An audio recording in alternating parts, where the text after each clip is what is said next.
Hello everyone. Welcome to today's video on Illinois in the 2026 primary election analysis series. Every U.S. state has different rules, procedures, and voting days for their primary election. These rules change over time, all adding to the complexity of our primary election process. The goal of this series is to help educate my fellow Americans on this information who are otherwise too busy. Some Americans are concerned that elections won't happen. Others have given up, believing elections aren't important. Allow me to address those two claims really quickly. The first is a serious claim. Trump's authoritarianism should keep us all on alert during the 2026 midterms. Trump's enablers will gaslight us. They will lie. Here they said his fascist remarks about canceling elections were just a joke. The evidence proves otherwise. Republicans for decades now have been working to disenfranchise voters in various new Jim Crow tactics. They don't have popular ideas. Voter suppression is their only tactic left to win. One program, commonly referred to as crosscheck, has already removed thousands of Americans from voter rolls, canceling their vote, silencing their voice. If you want to learn more on this subject after this video, I strongly recommend viewing the work of investigative journalist Greg Palast, including his newest documentary, Vigilantes Inc. Now, Trump and his administration is going further. Just recently, his FBI seized 2020 voting records in Fulton County, Georgia. U.S. Attorney General Pam Bondi has threatened Minnesota for access to their voter rolls, using the continued presence and lawlessness of ICE as the threat being used in this extortion. These aren't government officials in their roles in the executive branch. These are capos carrying out orders for their fascist, decaying, child-raping mob boss. Just like crosscheck, they are attempting to disenfranchise millions of more American voters. Again, this is their only way to remain in power, and they know that. They have no ideas, no merit, only cruelty as they pursue their white Christian nationalist agenda. The more voter rolls they control, the more voters they will remove to silence their voices. We can still stop this. Elections are managed at the state and local levels of government. The best way to counter this is by getting more Americans to vote than ever before. Make the election results unriggable. Too big to rig.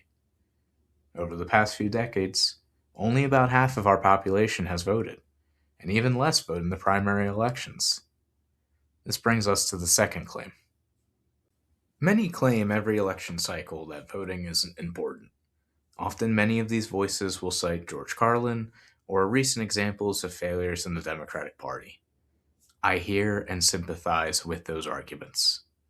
But if voting wasn't important, then those in power wouldn't be taking every action possible to stop you from voting. The two-party system has kept the registration and election processes difficult and convoluted. They create, or at least haven't stopped, the corporate greed keeping us in constant poverty, so you are too tired to organize for better political outcomes. For those suggesting that voting is hopeless and that it can't change the system, please hear me out. If everyone adopts that attitude and accepts defeat before even trying, then yeah, the fascist robber baron child raping Epstein class will all continue to murder and destroy everything with no pushbacks. No chance at all to stop them. For now, we still have elections. Not perfect, but they're there. We can still organize and replace almost every corrupt, spineless member of Congress with someone better. How much better and how many we can replace all depends on how many available candidates there are in these primary elections and if we can give them enough support to win.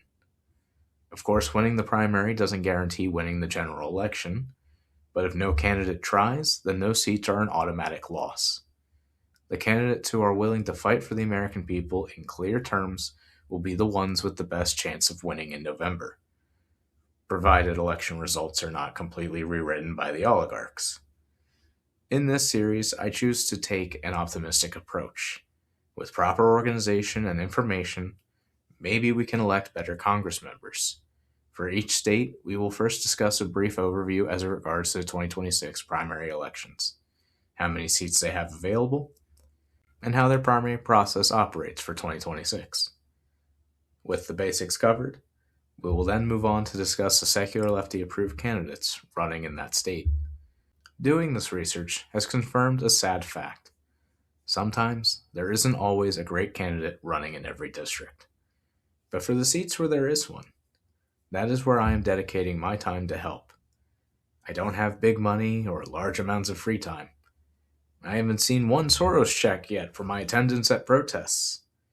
But for the candidates I come across who I believe deserve a spotlight, this is the least I can do for them. Illinois is a state with a large population, around 12.5 million people. This population size gives them 17 seats in the House up for election, plus their one Senate seat. The governor is Democrat J.B. Pritzker, and a majority of their congressional slate is Democrat, aside from the 3 House seats held by Republicans. Given the fascist actions of Trump's ICE Gestapo throughout the state, combined with Trump's other terrible decisions, maybe all 19 seats could be Democratic by January 2027. Before talking more about these individual seats, let's first discuss the primary election process the candidates must navigate to win. The information provided from Ballotpedia here tells us that Illinois state law requires closed primary elections. What this means is that all registered voters in the state of Illinois must be affiliated with a party to vote in their primary election. What closed primaries do is silence the voices of independents and other non-affiliated voters. However, Illinois law does allow voters to change their party affiliation on the day of the primary. It should just be an open primary process, but that would be too democratic and simple. The other point of interest is that Illinois requires their primary candidates to win a plurality of votes with no minimum requirement. There will be no runoff elections for these candidates. They have one chance to convince voters they are the best candidate to represent their interests. In many of these seats for the Democratic primary, there might be 10 or more candidates running. The winning candidate that moves on to the general election may only win around 25% of the vote. But if that is the most of any candidate, then it'll be enough. If you are an eligible voter in Illinois, the next bit of information is very important. This is from the National Conference of State Legislatures. If you are not registered to vote, you have 28 days before the election to register, or 16 days before if you do it online. However, to undermine this deadline even further, as it was mentioned with the party affiliation, same-day voter registration is also permitted. While this option is better than no option, I would strongly suggest not relying on registering to vote at the last minute. Make sure your vote is counted and do well in advance of the 28-day mark. Illinois votes on March 17th. The 28-day deadline is on February 17th. This administration will use any reason they can to not count your vote. Don't give them any. So just a review here. The Illinois primary is on March 17th. They have a closed plurality-style primary. There will be no runoff elections. Whoever gets the most votes wins and moves on to the general election. The ways Illinois or other states run their primary elections, we may not like or agree with, but that's not important. To win, these are the rules and procedures that must be followed. I understand that registering and affiliating with the Democratic Party is a difficult sell, but allow me to put a pin in that for now, and we'll discuss that more later. Let's now discuss the candidates. As mentioned earlier, the majority of their current slate are Democrats. Many would look at that and go, great, we have 14 members in the House fighting for our interests. Fortunately, that isn't correct, but most Americans don't look past the R or D next to their names. Every representative listed here, except 2, work for the AIPAC and various other big money lobbies. The 2 candidates who fight on the people's behalf are Delia Ramirez in the 3rd District and Chuy Garcia in the 4th District. Garcia is not running for re-election. This is a decision that, concerning his age, I deeply respect. Along with Garcia, there are 3 other Congress members in Illinois retiring. 84-year-old Danny Davis in the 7th District, 81-year-old Janice Schokowsky in the 9th District, and 81-year-old Senator Dick Durbin. All of them 80 plus. I'm glad they're not running again, but god damn it, they all should have been out a decade ago. 3 members of Congress dropped dead last year. All Democrats, of course. That really helped the resistance. This year, there has already been one to drop dead. At least it was a Republican this time. Doug LaMalfa of California's 1st District, back on January 6th. To be clear, this is not about being ageist or hating old people. Any one of us could die tomorrow for any number of reasons. Death by ice appears to be a rising cause of death in this country. Put a pin in that for now. The point here about age is the older you get, the probability of dying goes up, and for many, their mental abilities go down. I am not against term limits, but I believe age limits would be a better policy. When you hit 70, you can finish out that term. But after, retire and spend your remaining years with your family. Or don't. I don't care what you do after. But it's time for you crypt keepers to get the fuck out of Congress. There are 2 candidates that appear hell-bent on dying in office. 67-year-old Mike Quigley in the 5th District, and 70-year-old Bill Foster in the 11th. There is a challenger in the 5th District, who we will discuss later, but for the 11th, along with the 1st, 14th, and 17th districts, all these Democrats are AIPAC and corporate-funded NICs running unopposed.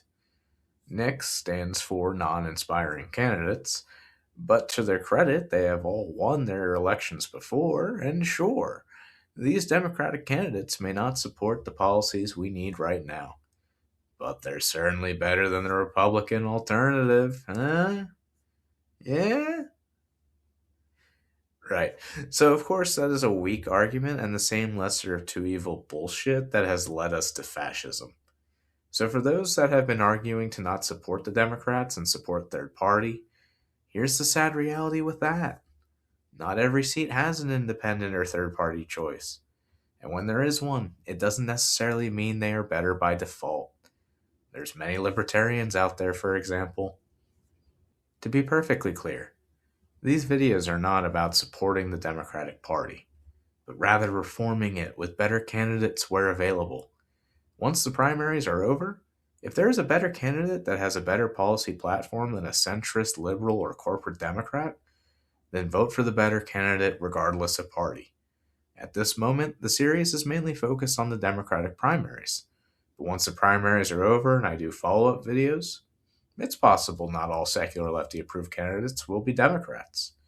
My support is based on policies to improve lives, not blind loyalty. However, Illinois does have many exciting Democratic candidates running throughout the state. 13 House seats and the Senate seat have at least one, if not a few, strong progressive options. These races give me hope, and while I won't necessarily do a deep dive into everyone here, what I will do is list each campaign to give them a spotlight. Some districts will have an extra point or two that will be added.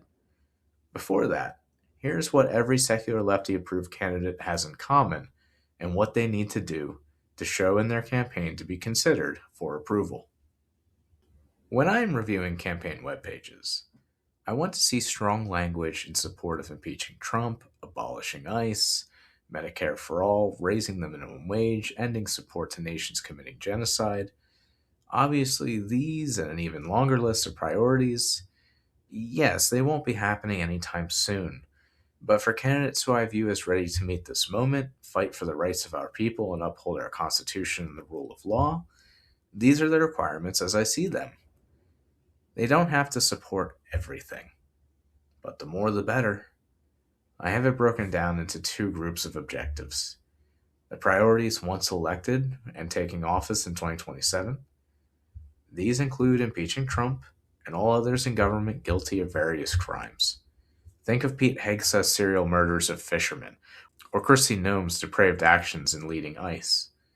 And speaking of ICE, abolishing ICE, supporting indictments and trials for every Gestapo bastard terrorizing our communities, that is the moderate position. There is no reforming it. Either fight to protect all Americans living here, citizens and residents, documented and undocumented. These are all human beings with equal protection of our constitutional rights, regardless of Trump's disdain and attacks on our rule of law and our Constitution. Additionally, We need more members of Congress calling for the end of all U.S. involvement and support of nations, including our own, from committing genocides, ethnic cleansings, and other egregious violations of international law. We must put an end to the military profiteering and human suffering created by imperialism and the blood economy. These must be the immediate priorities of our next Congress. Once all the criminals are removed from government, we need congressional leaders ready to fight for the policies to address our healthcare and affordability crises that have been plaguing our people for decades. These candidates should have a campaign website with this information to make it easy for voters to know where they stand on these important issues. Additionally, all secular lefty approved candidates must refuse super PAC money, corporate money, or money from AIPAC or any other big money lobbies. These candidates must be unbought so we know they serve all Americans, not their biggest donors. Voting blue, no matter who, doesn't work if we replace corrupt politicians with other corrupt politicians collecting money from these same donors. If a candidate doesn't have at least one, or preferably two, of these policies listed on their campaign page, then in my honest opinion, they are not a serious candidate. Either they are completely ill-prepared for this moment, or they are paid to run for that seat by their donors in the oligarchy. Those who run for office but aren't willing to clearly state why they're running and what they're fighting for, then I won't waste my time or yours talking about them. Now, if you are someone that complains about there being a lack of good candidates in the general elections, but don't vote in the primary elections, the failure to participate in the process is part of the problem.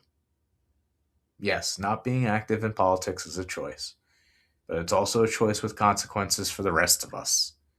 I understand the Democratic Party has abandoned us for wealthy donors, resulting in lower favorability rating than the party led by a child-raping fascist. I'm not asking you to support the party. Don't donate to the DNC. Respectably, the DNC can fuck off. While our elections are run at the state level, both political parties have made it difficult and expensive to run outside that system. Think of the party as a vehicle to get the candidates elected. Currently, the Democratic Party has stood for nothing. It's up to us to nominate better candidates who will redefine what the Democratic Party is fighting for. A common factor that stops us from electing better candidates is the money in politics. But the other factor is time. Not every American can do deep dive research on 8 or more political candidates, let alone every political office that has candidates up for election at that time. If this video is the most political research you do in your federal primary election decision making, then that's still more work put in than most other voters. Many liberals and centrists have traditionally just waited for the general election to be told by the Democratic Party who to vote for. As a reminder, look around. Did that strategy lead us to success? Is our nation and our neighbors better off because of it? Or are you also capable of reading the damn room and acknowledging the corruption of the Democratic Party and its capture by capitalists have led to the rise of fascism in America? I am choosing to be optimistic that maybe we can vote our way out of this. But if not, just be prepared for the worst. With all that said, let's now review the Illinois secular lefty approved candidates. There are 14 seats with secular lefty approved candidates. To keep the length of this video reasonable, I'll read the name of the approved candidates and any endorsements by the 6 groups listed at the bottom. For those unfamiliar with those groups, I'll explain them a little more after the candidate spotlight. Some seats will have additional information that showcase various issues and dilemmas that occurred during the election research. Getting started, we have Robert Peters for District 2. Endorsed by Our Revolution, Track AIPAC, and Leaders We Deserve. Next in the 3rd District is Delia Ramirez, endorsed by Our Revolution. 4th District is Patty Garcia, running unopposed. Now, to be fair, there is a small controversy with how Chuy Garcia, he was kind of late in deciding not to run for re-election and allowed his chief of staff, Patty Garcia, to file at the last minute. While they have the same last name, they don't have a family connection. Patty is campaigning on the right policies and therefore a secular lefty approved candidate. Moving on to the 5th District is Matt Conroy to replace AIPAC Crypt Keeper Mike Quigley. Matt Conroy is endorsed by Track AIPAC and Citizens Impeachment. In the 6th District is Joey Rizovich, endorsed by Track AIPAC and Citizens Impeachment. The next district, the 7th District, caused me an annoying delay in making this video. During my initial review, I came across this candidate, Thomas Fisher, a candidate with a medical background and supported Medicare for All. At this time, I didn't see any other candidate websites that competed with this platform or his background. Either their pages weren't out yet, or I failed to Google for them correctly. Probably my fault. So for a good amount of time, I had Fisher as the secular lefty approved candidate for Illinois' 7th District. I didn't notice any red flags until now. Notice on his endorsement page, there are 2 things here. The first is the endorsement by AIPAC Dem Lauren Underwood in Illinois' 14th District. It's not good. Secondly, take note of this 3.14 Action Fund Group endorsement. Here's how they describe themselves on their webpage. 3.14 Action. Electing scientists who will use evidence and facts to fight climate change and fix our broken healthcare system. That all sounds nice. I like what they have written. But here's the problem when you dig a little deeper. In reporting by a Sludge article in December of last year, there's evidence showing AIPAC-linked money moving to candidates through this 3.14 Action Fund. What forced me to look more into this was when I checked back into the Trek AIPAC's endorsement page and found these 3 candidates endorsed for Illinois' 7th District: Keena Collins, Annabelle Mendoza, and Reed Showalter. It made me ask myself, why was Fisher not listed here? I had remembered hearing from somewhere earlier about 3.14 Action Group having connections to AIPAC, and when revisiting Fisher's website and seeing their endorsement, it reminded me of that information. Now, while I can't confirm Fisher's true stance on this issue, this is a substantial red flag and why he is no longer the approved candidate for this district. Now, in the Democratic primary for Illinois' 7th, there are 13 candidates in total running. So I'm very thankful for Track AIPAC narrowing down my choices here to 3. After reading all their campaign pages, it became clear why all 3 of these candidates were co-endorsed. They're all excellent candidates with great campaign pages. But Illinois does not have ranked choice voting, and while I would vote for all 3 of them if I could, I can't vote for any of them. I don't live in Illinois. The voters of Illinois 7th will hopefully choose one of these 3 candidates. After all, it is a first-past-the-post plurality-style election. Whichever candidate among these 3 earns the most votes would be a win for the people in Illinois 7th and the American people at large. I decided on Reed Showalter as a secular lefty-approved candidate for this district because of his experience using his law degree to protect renters and fight corporate power.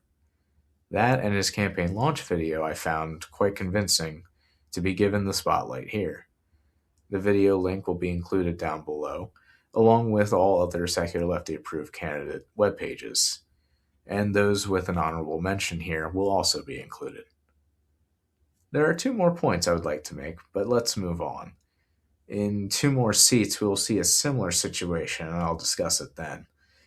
In the 8th District, Junaid Ahmed is without a doubt the best candidate running.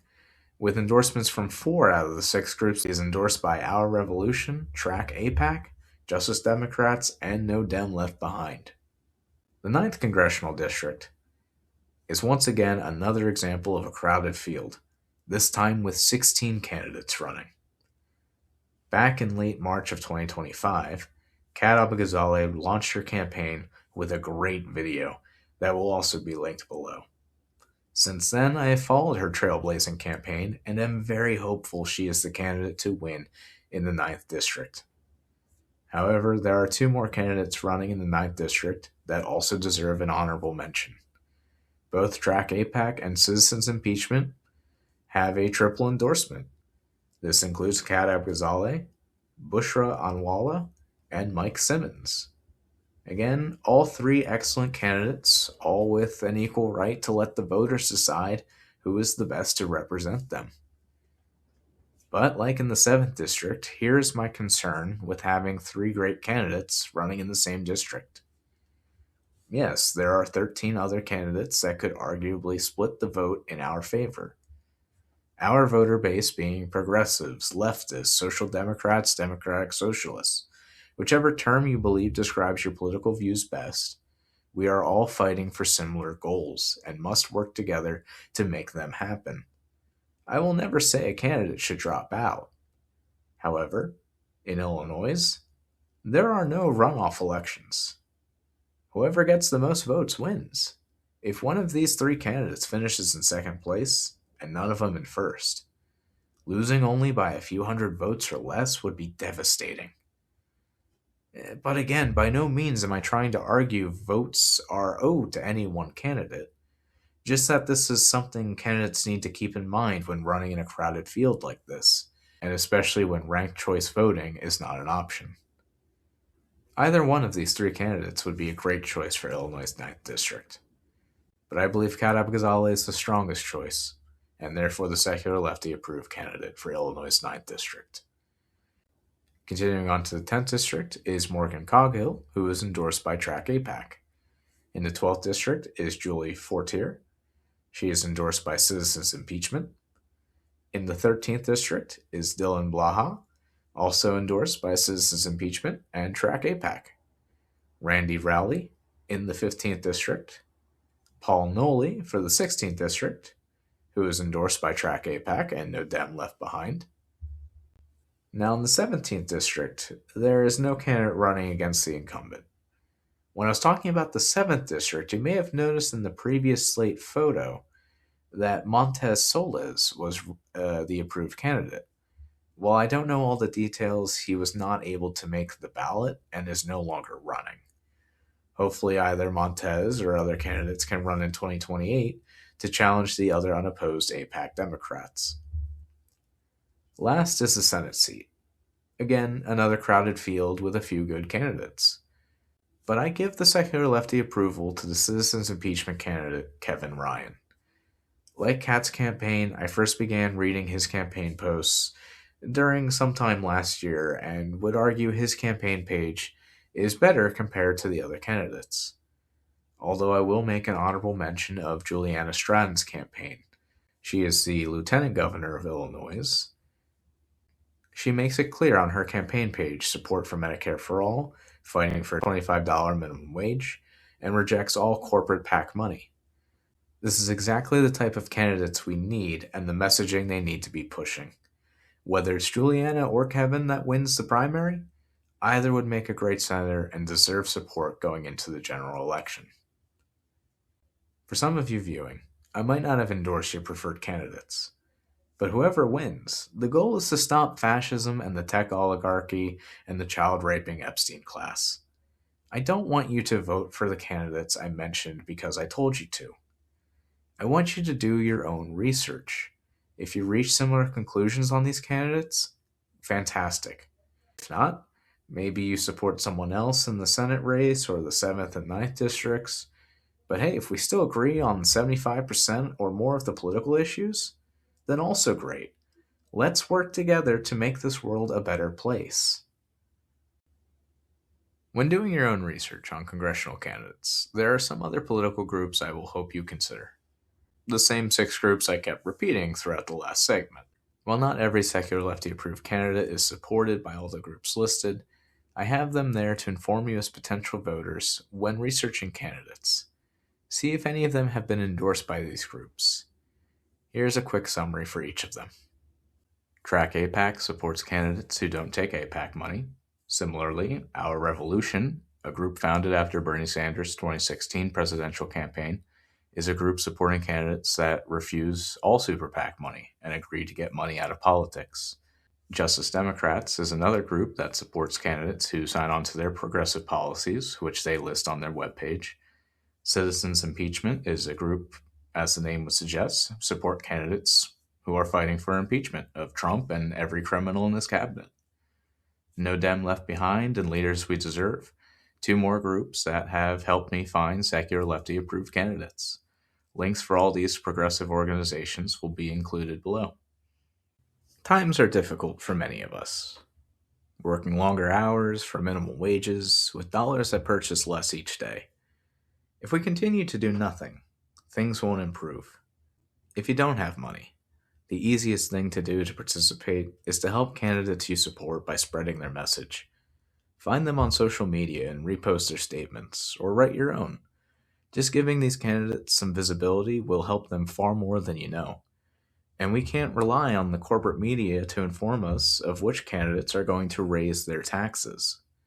I will state once again to be clear. I will never ask you to give money to the Democratic Party or DNC. Shithole organizations that wasted $20 million to learn how to talk to men, when all they had to do was raise the minimum wage, support Medicare for all, end support for genocide. Should have been simple, but no. Corruption has destroyed the morality and mental clarity of the same people who then have the audacity to berate you for not voting for them. So instead, if you are in a place to donate and want to help make a better future happen, either find candidates to donate to directly, preferably a secular lefty approved candidate, or one of the 6 groups we discussed earlier. Or, if you like the educational work I'm providing on this channel, please consider joining one of my Patreon tiers. I would really like these projects to become my full-time job, but that can only happen with your support. Final thing to note is not every seat is a guaranteed Democratic or progressive victory. Illinois is definitely a state with far more hope than compared to my previous video on the Mississippi slate and their lack of good candidates. It will be difficult. I by no means want to give the impression that this will be easy, but it's not impossible. We discussed how voter participation is low, but it doesn't have to stay that way. We could have the perfect combination for victory here. Enough Republicans discouraged from voting because of Trump's fascism and child-raping actions, and better Democrats who give voters something to vote for. Illinois is a state with 14 seats, with many great candidates worth supporting.